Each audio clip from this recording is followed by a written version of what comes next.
So magandang araw mga kasosyo. So welcome na naman dito sa panibago nating vlog sa Kasosyo TV. Okay, so pasensya na mga kasosyo. So nandito tayo ngayon sa aking computer laboratory kung saan ako nagtuturo. Okay?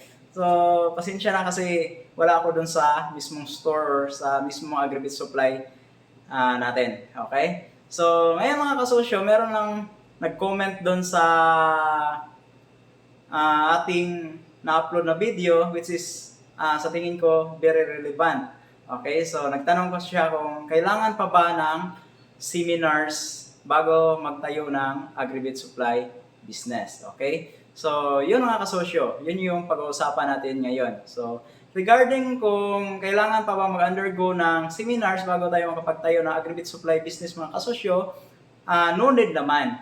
No need naman na mag-undergo tayo ng seminars. Kung kailangan lang talaga mga kasosyo, meron tayong kapital. So yun yung pinaka-importante sa lahat. Kasi once nag-undergo tayo, kahit 10 or kahit 20 seminars pa yan, pero kung kulang-kulang yung ating capital or wala tayong pang-start, wala talagang mangyayari sa ating binabalak na negosyo. Or kahit anong plano natin na negosyo. As long as walang kapital, walang mangyayari dyan mga kasosyo. So yun, hindi naman talaga necessary na undergo tayo ng seminars. Kailangan lang natin ay kapital. Okay?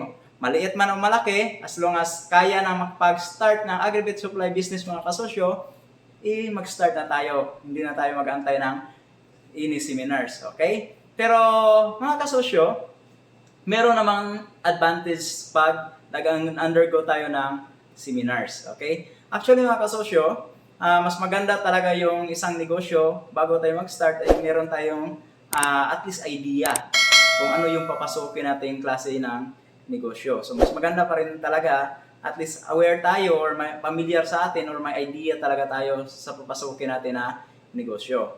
Kaya pag merong seminars mga kasosyo, mas maganda i-avail natin. Lalo na pag free. So mas maganda i-avail natin yan para at least hindi tayo masu-surprise or aware na tayo kung ano talaga yung kalakaran sa ganitong uri ng negosyo. Okay? So, by the way mga kasosyo, tip lang, importante din yun ito mga kasosyo. So, yung mga iba't ibang companies kasi mga kasosyo sa industriyang ito, nabibigay usually ng mga free seminars. So, mas maganda i-avail natin yon or mag-attend tayo.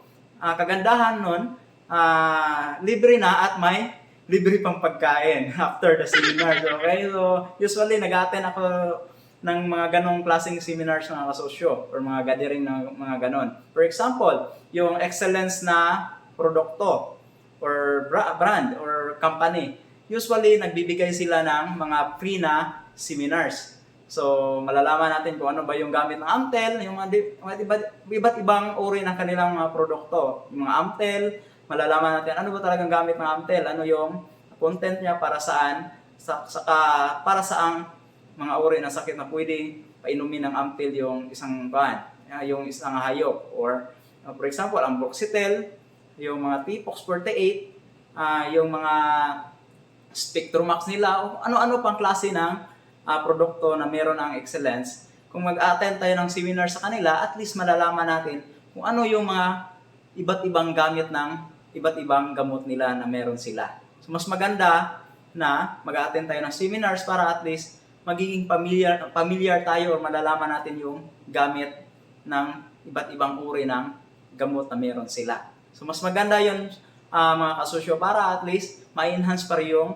knowledge natin doon sa ating mga binibentang produkto. Kagandahan ng mga kasosyo, mas lalong na-enhance yung product knowledge natin doon sa mga produktong binibenta natin. Okay, so same thing sa mga LDI, tapos doon sa mga Thunderbird, yung mga Pigrulac, same din nagbibigay sometimes sila ng free na mga seminars. So mas maganda mag-attend tayo doon mga kasosyo. Either nag-start na tayo, mag-attend pa rin tayo, or kahit kahit hindi pa tayo nakapag-start na ating Agribit Supply business mga kasosyo, pwede tayong mag-attend para at least may idea tayo sa papasukin nating negosyo. Mas maganda kasi yun mga kasosyo na yung products knowledge natin sa papasukin nating negosyo ay mataas. Kumbaga, lamang pa tayo sa veterinary. Joke lang. Okay, so maganda yung mga kasosyo. Saka meron tayong anong tawag nito? Meron tayong makikilala na iba't ibang technician ng mga iba't ibang kumpanya like technician ng Excellence, technician ng Pegrolac, technician ng LDI, kung ano-ano pa. So, mas maganda yun at para at least pwede natin silang tawagan kung merong mga kailangan ng troubleshooting. Or, for example, may mga customers tayo na nangangailangan ng ating tulong, nagtatanong, tapos tayo naman hindi natin ganun kakabisado, pwede tayong tumawag sa mga veterinary na technician ng iba't ibang kumpanya para at least makahingi tayo ng tulong sa kanila. So, yun yung kagandahan, mga kasosyo. So, sa madaling salita, mga kasosyo, sa pag-start natin ng aggregate supply business, hindi naman talaga necessary na kailangan natin mag-undergo ng seminars. Pero, in the long run, mas maganda rin mag-attend tayo ng mga seminars para at least alam natin yung ating papasukin na negosyo. Lalo na yung in terms of product knowledge. Mas maganda kasi mataas yung product knowledge natin kasi once na mayroong tinanong yung customer, at least natutulungan natin or kaya nating mag-endorse ko ano yung pinakamabisang gamot na para doon sa kanilang hayop or ano yung pinakamagandang vitamins na pwede nilang i-apply sa kanilang mga hayop. Okay? Para yung mga customers magtitiwala sa atin. Magtitiwala, once nagtiwala yan, pabalik-balik na yan sa ating store. Okay? So, part din yun ng pag-aalaga natin sa ating mga customers. So, wag lang tayo mag-stick na hindi ko na kailangan ito. Basta magbebenta na ako. Mas maganda pa rin yung magbebenta tayo. At the same time, alam natin kung ano yung ating binibenta. So, yun lang mga kasosyo. Maraming salamat. At see you sa susunod pa nating mga content. So, maraming salamat. Ay, by the way mga kasosyo, baka naman, bigyan naman dyan.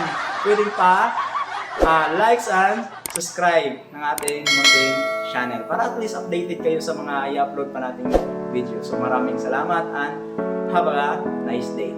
Kasosyo TV, kasama mo sa pag-asenso.